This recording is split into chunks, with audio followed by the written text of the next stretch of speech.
Alright, hey guys, welcome. I'm Chris Anderson, and today I'm going to go over some data types for Python development. First thing, I'll talk about some data types. Now, data types, they're common pretty much throughout any language. Basically, these are the things you use when you're coding to store data. And so I'm going to talk about some of the basic ones today. We have a string, which is one or more characters, integer, a positive or negative whole number, a float, which is a decimal, and a Boolean, which is true or false.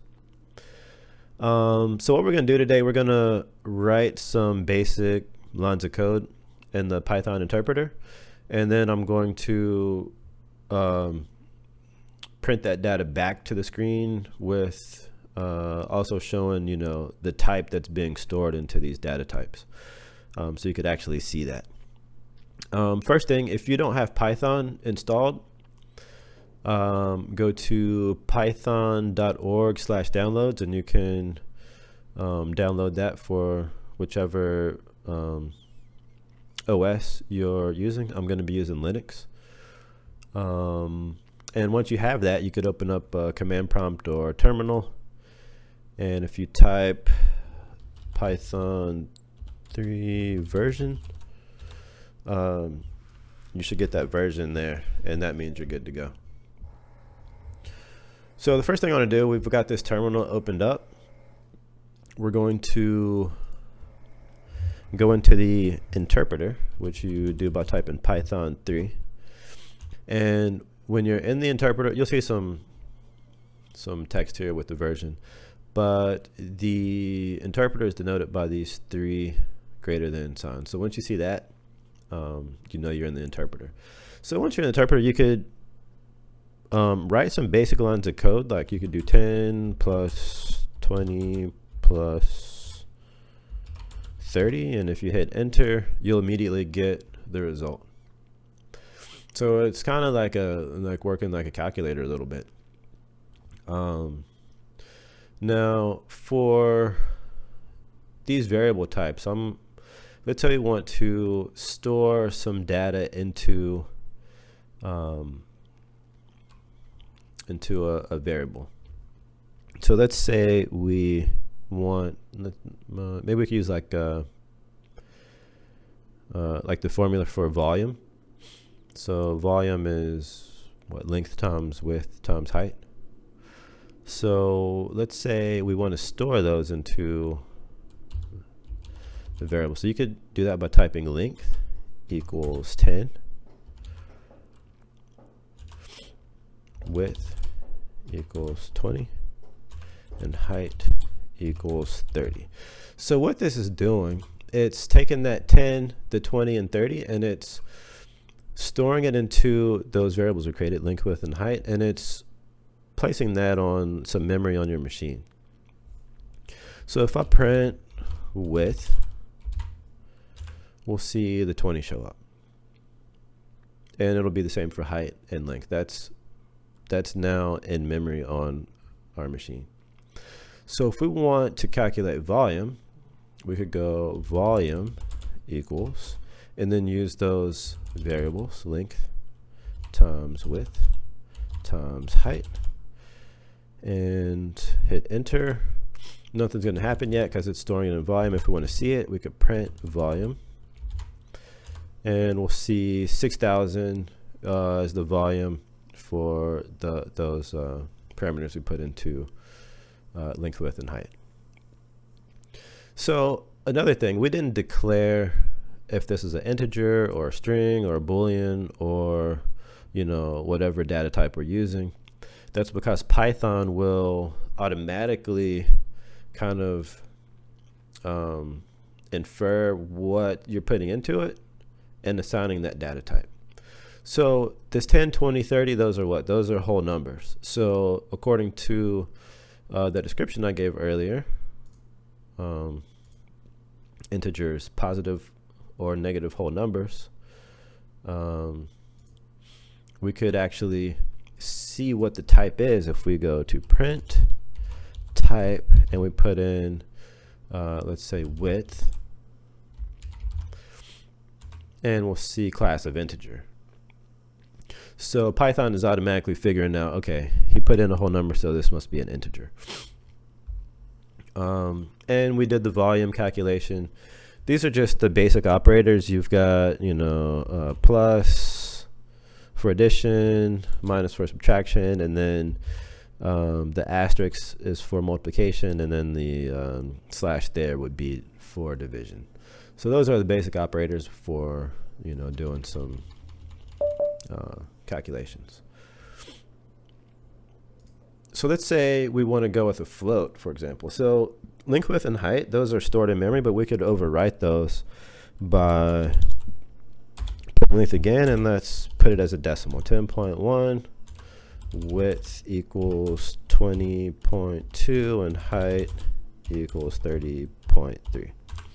And let's do the same calculation for volume.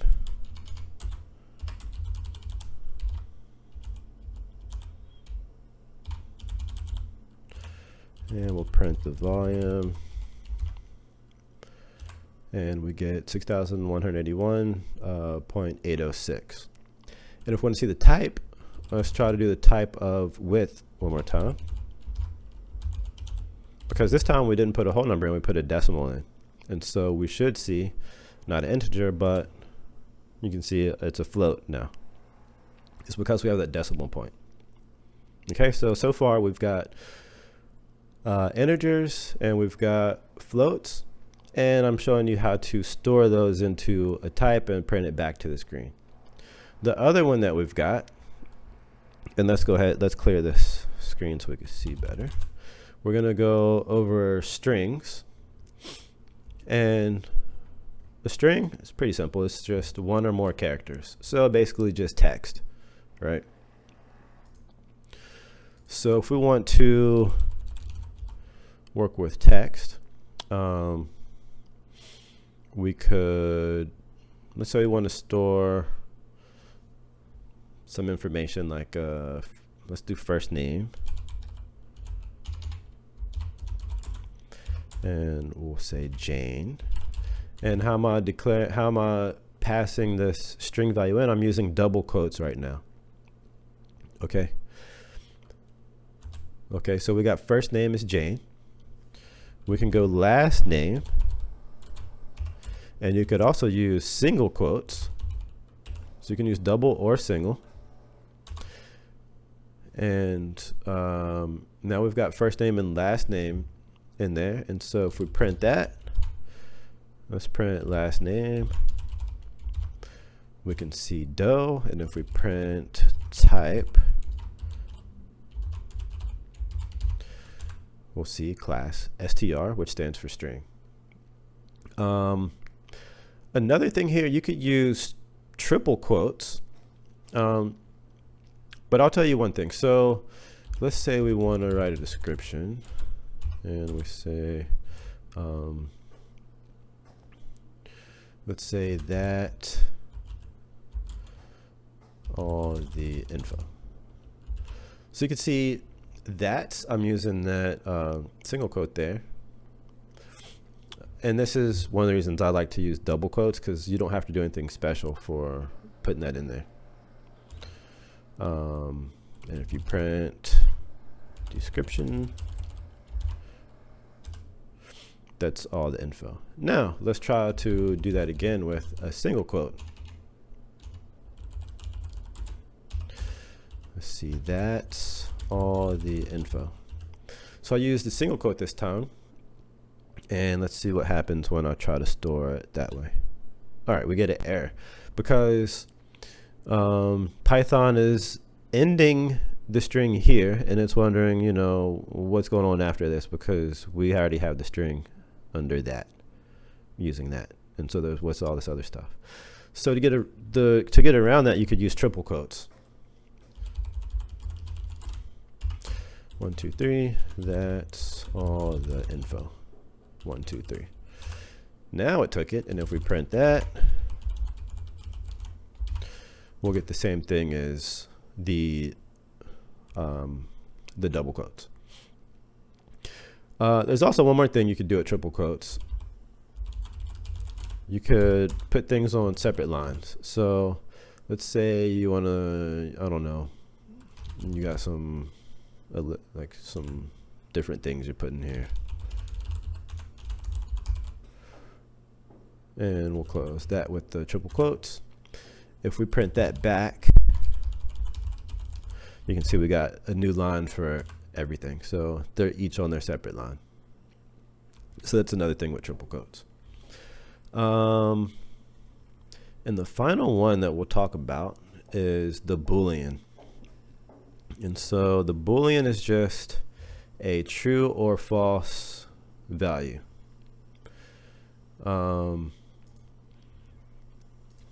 And to store that, it's just basically, you know, let's say you, I don't know, say vaccinated. And you can just store that as true. And these are caps, not lowercase. So it has to be capitalized. And if we print that, it's going to say true, but let's just go ahead and show the type. And you can see that class is a Boolean. Okay. All right, guys, that wraps it up for Python data types. I hope you enjoyed the video, and I'll see you next time.